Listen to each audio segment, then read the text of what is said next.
What up, sports fans? Waxon Wednesday, Jake Waxman Talavalette. Of two guys, talk sports, let's go. Alright. To start things off, I'm gonna take a look back on just one more thing when it comes to Purdue basketball. I promise you, I know you guys are all tired of me talking about Purdue basketball, but there's one thing I just want to take a look back on. And that is none other than the impact of the Great Maple, Zach Edey. And in case you're wondering, what does Great Maple mean? That's just a nickname that I've given to Zach Edey, considering he's from north of here, or from Toronto, Ontario, in Canada, of course. But when I think back, I think back to all the great players that Purdue has had. Rick Mount, Glenn Big Dog Robinson, guys like Robbie Hummel, Etuan Moore, to name a few. Even Carson Edwards. Just to name a few. Caleb Swanigan, another one. And Travion Williams. Right now, when I think back on the Purdue icons, or the Rushmore of Purdue basketball, not only is Zach Edey's name and face on the Purdue Mount Rushmore of basketball, in my opinion, and in the opinion of many, he's the GOAT of Purdue basketball, as things stand. The greatest of all time. In my opinion, the greatest Boilermaker I have ever seen. And arguably the greatest basketball player in the history of Purdue basketball. This man changed a lot of things about Purdue basketball. And for fans like me, he helped us believe, he got this Purdue basketball team to new heights. He helped them reach new heights. Not only helping them reach new heights, but helped a fan base believe we could achieve the impossible. Before Zach Edey, in the years following 1980, we all were beginning to believe that the Final Four was an impossible dream. Purdue's never going to get there again with the changing winds of college basketball, NLI, all that stuff. And, Matt Painter, all these great teams, da-da-da-da-da. But you know what? Zach Edey changed all that. And in a way, his impact on the culture of Purdue basketball is something fans like me were never, ever going to forget. This is a guy, by the way. This is a guy that didn't actually pick up a basketball and start playing until his sophomore year of high school. When he got to Purdue, he had only had 3 years of basketball experience. And yet, in those days at IMG Academy, where he went and played basketball, he got not only to start picking up on the things fast, but he really started developing as a basketball player. And not a lot of schools gave Zach Edey a chance, but Matt Painter saw something special and offered Zach Edey a scholarship, and oh, was he rewarded.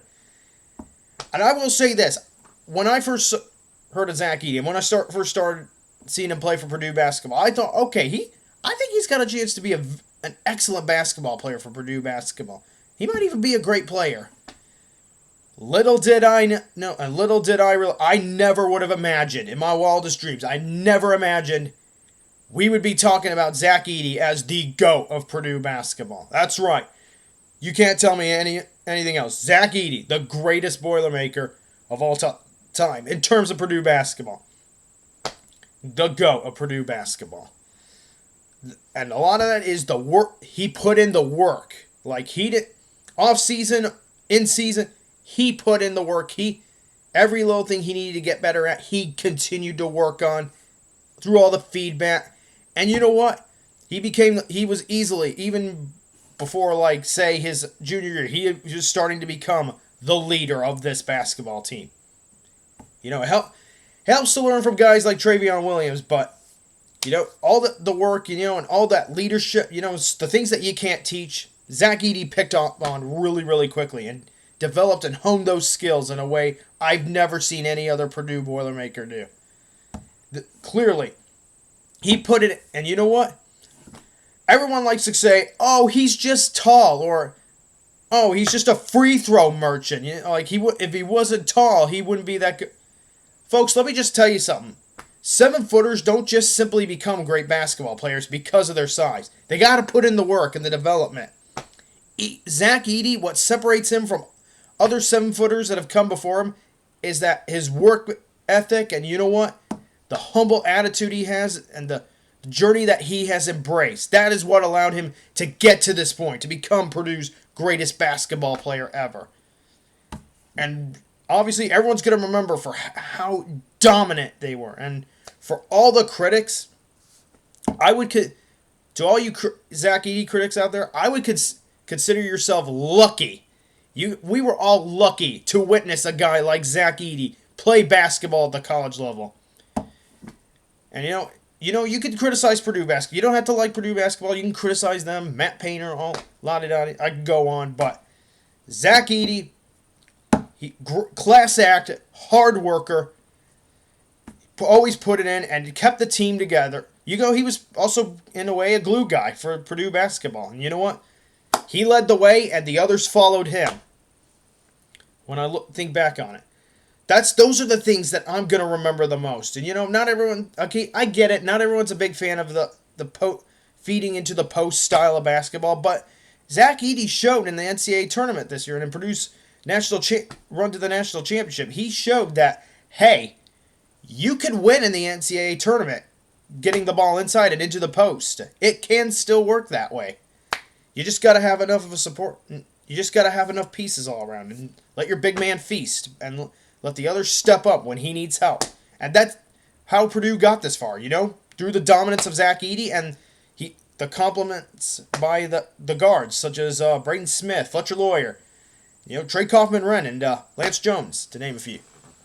A lot of players stepped up for Purdue, but Zach Edey, the reason he went from good to dominant in the span of 4 years and to legend status because he put in the work. He accepted his role with the team, and he and Matt Painter, they were always seeing eye to eye on how he could get better, and that's why Zach Edey is where he's at, and that's why he will head to the NBA draft and probably get drafted over, whether it be the first or second round, and I think he can make it in the NBA too, with the right team, of course, but. For a guy that has only played basketball for 7 years, Zach Edey has come a great length and he easily became, maybe not easily became, but through hard work and focus and through a good character, Zach Edey went from being a basketball player with a lot of potential to Purdue's all-time greatest player. And he leaves Purdue as their all-time leading scorer. So, of course, he deserves to have his number in the rafters at Mackey Arena.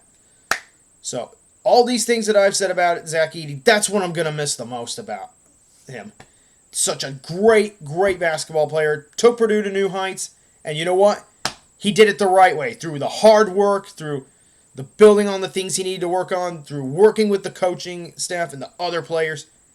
Truly, not only a hard-working guy and a great basketball player, but a great human being, too. So, Zach Edey, thank you for everything you've done as a Purdue Boilermaker, and I wish you the best of luck in your future. Go get him, Big Maple. All right, on to my next subject. Well, what can I say? It's been a tough season to be a Blackhawks fan, but it was to be expected. A rebuild year.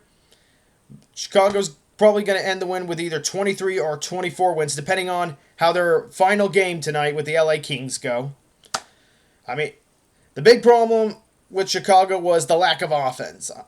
I mean, defensively, they had their struggles too, but also offensively, not enough shots on goal per game, not enough goals. But a lot of that is, this is a rebuilding team, and now we're finally in that phase where the Blackhawks won't be eating as much of Kane and Taze's salaries as much, and they'll be able to go get some better players, and also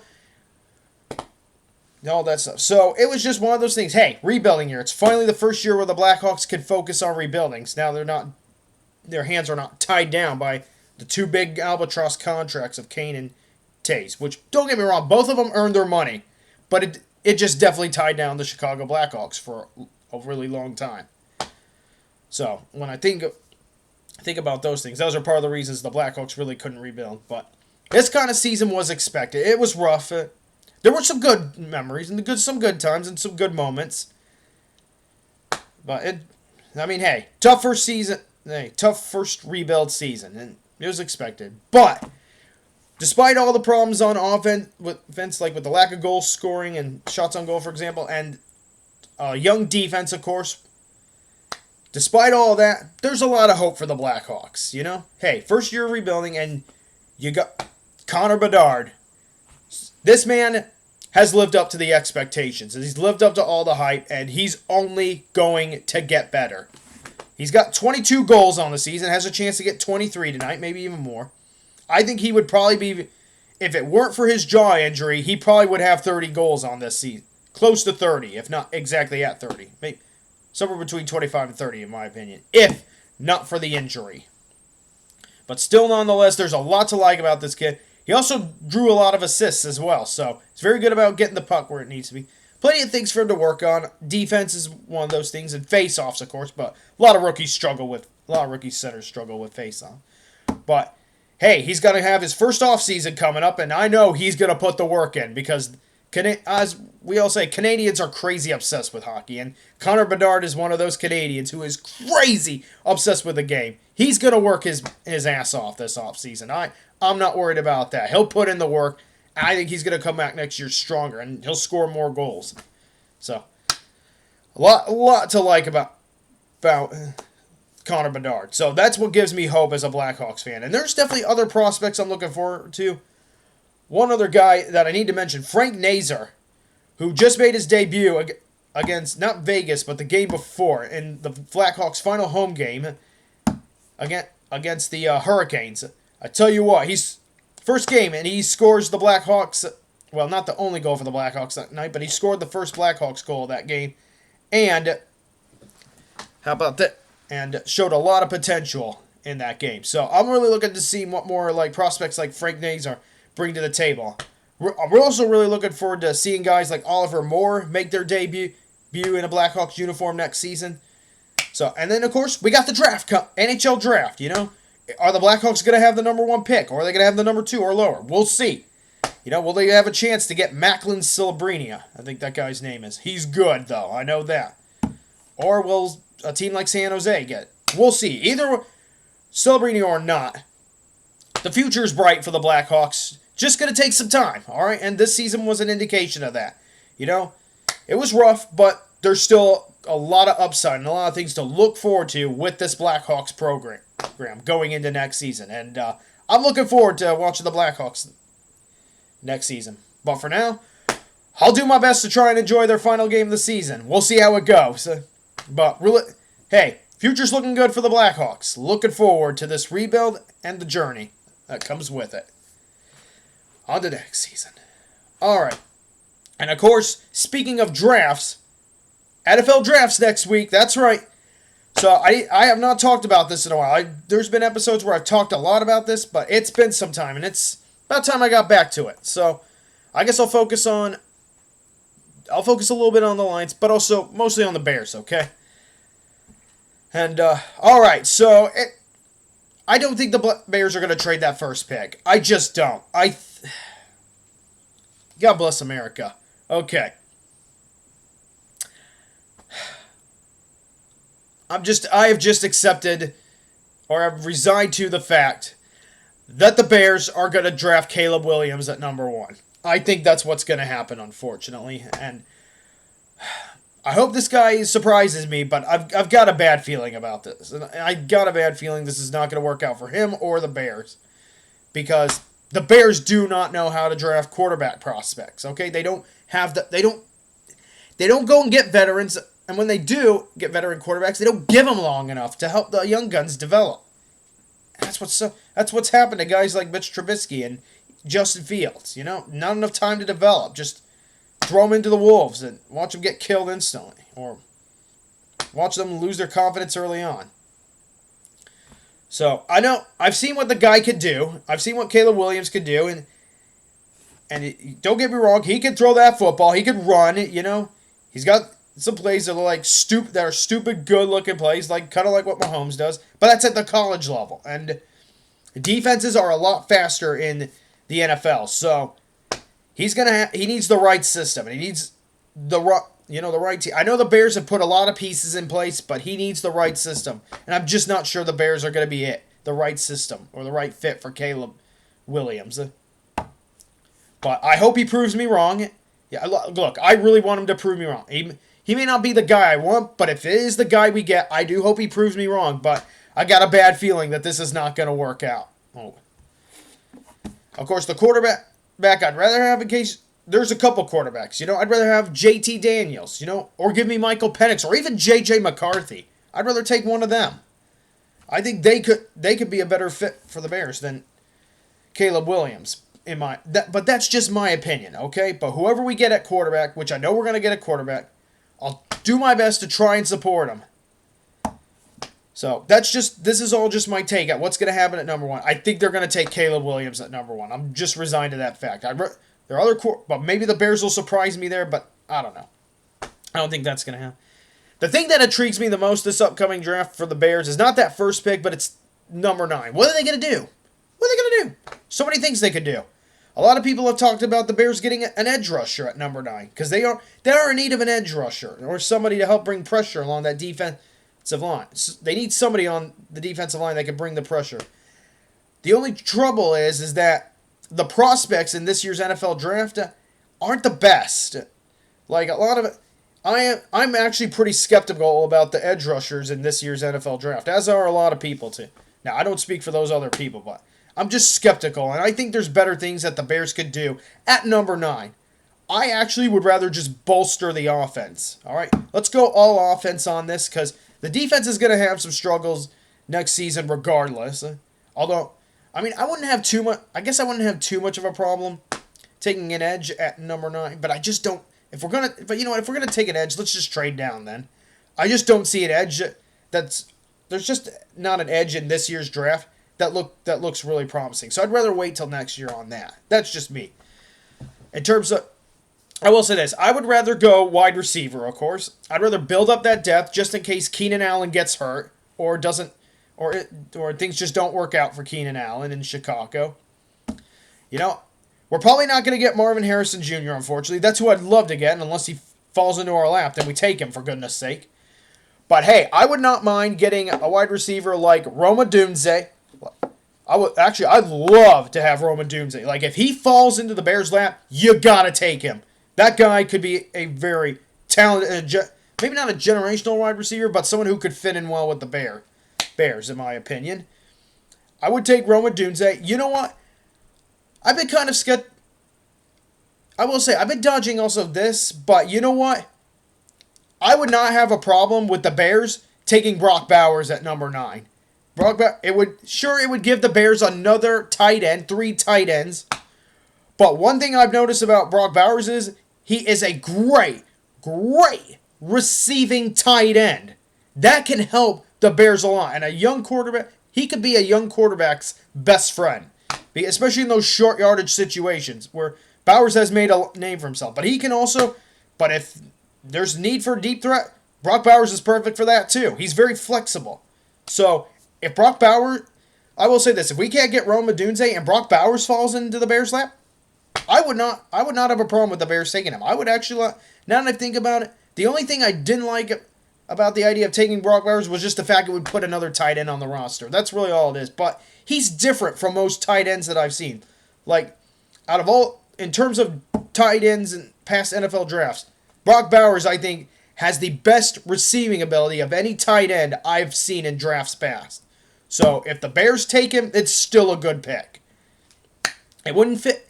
Sure, it wouldn't fit a need, but it will. What it will do is, for the Bears, it's getting the best player available. If Brock Bowers falls into your lap and Rome Odunze is not available, go get him, Bears. I won't blame you. I'd like that, actually, because that will help a young quarterback like a Caleb Williams or whoever the Bears gets. That is going to help that young quarterback out a lot. And imagine pairing Bowers up with Cole Kmet.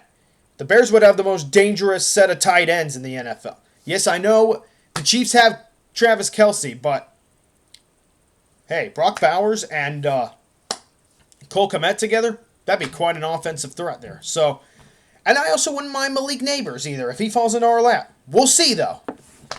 So that's what if I'm the Bears, I'd either get one of either Neighbors or a Dunze. I'd prefer a Dunze personally, but I also am open to the idea of getting Brock Bowers because he is probably one of the most talented tight ends I've ever seen. So any one of those three guys, and I'll be a happy man at number 9.